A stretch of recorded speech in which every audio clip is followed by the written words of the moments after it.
ముఖ్యమంత్రి రేవంత్ రెడ్డి మాట తీరు ఇప్పుడు సర్వత్రా చర్చనీయాంశంగా మారింది. తిట్లతోనే రాష్ట్రంలో ప్రభుత్వం నడుస్తున్నట్టుగా కనిపిస్తోందని మేధావులు సైతం విమర్శలు చేస్తున్నారు. ముఖ్యమంత్రి రేవంత్ రెడ్డితో పాటు ఆయన మంత్రివర్గం, ఎమ్మెల్యేలు సైతం నోరు తెరిస్తే బూతు పురాణమే వినిపిస్తున్నారనే ఆరోపణలొస్తున్నాయి. సమస్యలపై ప్రజలు ప్రశ్నించినా, ప్రతిపక్షం నిలదీసినా, రైతులు అడిగినా ప్రభుత్వం నుంచి తిట్లే సమాధానంగా వస్తున్నాయనే అభిప్రాయం ప్రజల్లో కనిపిస్తోంది. సీఎం మాట్లాడే తీరు, భాష, ఆయన వ్యవహారంపై తెలంగాణ వాదులు, మేధావులు సైతం ముక్కున వేలేసుకుంటున్నారు. రాష్ట్రానికి ముఖ్యమంత్రి అంటే పెద్ద దిక్కుగా ఉండాలి, నలుగురికి ఆదర్శంగా ఉండాలి, తను మాట్లాడే ప్రతి మాటకు విలువుంటుంది, అతన్ని చూసి నలుగురు నేర్చుకునేలా ఉండాలి. కానీ మన ముఖ్యమంత్రి రేవంత్ రెడ్డి తీరు మాత్రం పూర్తి భిన్నంగా ఉందట.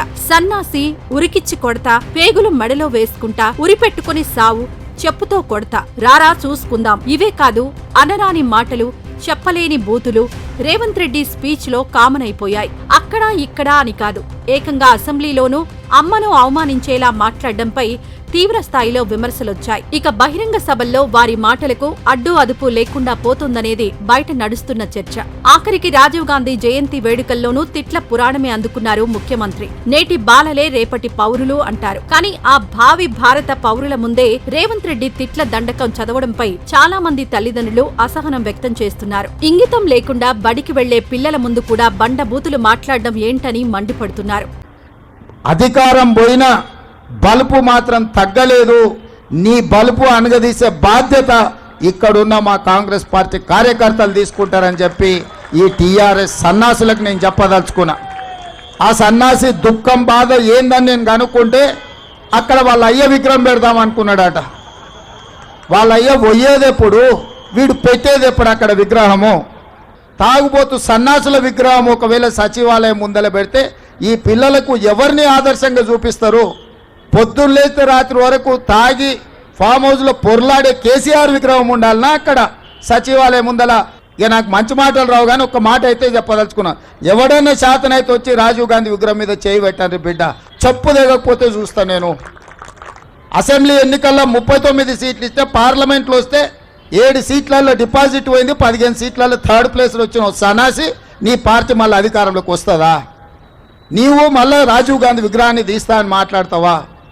చింతమడకకు పోతావు బిడ్డ, నువ్వు అనుకుంటున్నావు ఈ చింతపండు అవుతుంది అక్కడికి గిన వస్తే. ఆయనకి ఇప్పుడు తెలంగాణ తల్లి గుర్తొచ్చింది. ఇన్ని రోజులు గాడిదలను కాసినవా? 10 సంవత్సరాలు తెలంగాణ తల్లి విగ్రహం పెట్టాలని సన్నాసి తెలంగాణ గురించి మాట్లాడే నైతిక హక్కు నీకెక్కడదని నేను అడగదలుచుకున్నా.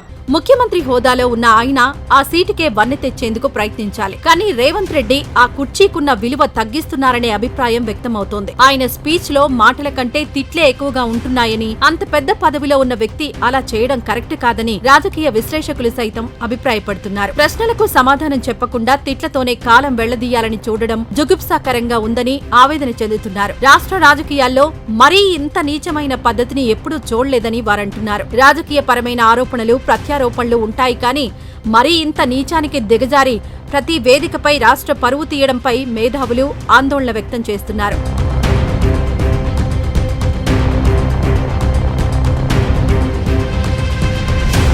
కాంగ్రెస్ నాయకులు తిట్టడం వెనుక ఓ సీక్రెటే ఉందనే ప్రచారం జోరుగా సాగుతోంది. మామూలుగా ఏ రాజకీయ నాయకుడైనా 4 మంచి పనులు చేసి నలుగురిలో గొప్ప పేరు తెచ్చుకోవాలని అనుకుంటారు. కానీ ఇక్కడ ఆ ఛాన్స్ లేకుండా పోయిందట. ఇచ్చిన 6 గ్యారంటీలు, చెప్పిన 420 హామీలు, రుణమాఫీపై దేవుళ్లపై పెట్టిన ఒట్లు అన్నీ ఉత్తవయ్యాయి. 6 గ్యారంటీలు అమలు కాలేదు. రుణమాఫీ సగమే అయింది. రైతు బంధుకు యగనామం పెట్టారు. ఎక్కడి పనులు అక్కడే ఆగిపోయాయి. ఇదే విషయాన్ని ప్రతిపక్ష పార్టీ పదే పదే ప్రశ్నిస్తోంది. దీనికి ఏం సమాధానం చెప్పాలో తెలియక అటెన్షన్ డైవర్షన్ కోసం తిట్ల దండకాన్ని వాడుతున్నారనే ప్రచారం కూడా ఉంది. ఇష్టమొచ్చిన మాటలు తిడితే మీడియాలో, సోషల్ మీడియాలో అవే హైలైట్ అవుతాయి. అప్పుడు అసలు సమస్యలను మర్చిపోతారనే అభిప్రాయంలో కాంగ్రెస్ క్యాడరే కాదు, పార్టీ పెద్దలు కూడా ఉన్నారని అంటున్నారు. దీనికి తోడు అసంబద్ధమైన ఆరోపణలు కూడా చేయాలనేది వారి మరో ప్లాన్ గా తెలుస్తోంది. వాటిని ప్రతిపక్షం డిఫెండ్ చేసుకునేలోపు మరో అంశాన్ని తీసుకొచ్చి ముందు పెట్టాలని పార్టీ స్ట్రాటజిస్ట్ సలహా ఇచ్చినట్టు గాంధీ భవన్ లో చర్చ జరుగుతోంది. అందులో భాగంగానే తిట్ల దండకానికి తోడు బీఆర్ఎస్, బీజేపీ పొత్తు వంటి అంశాలు కూడా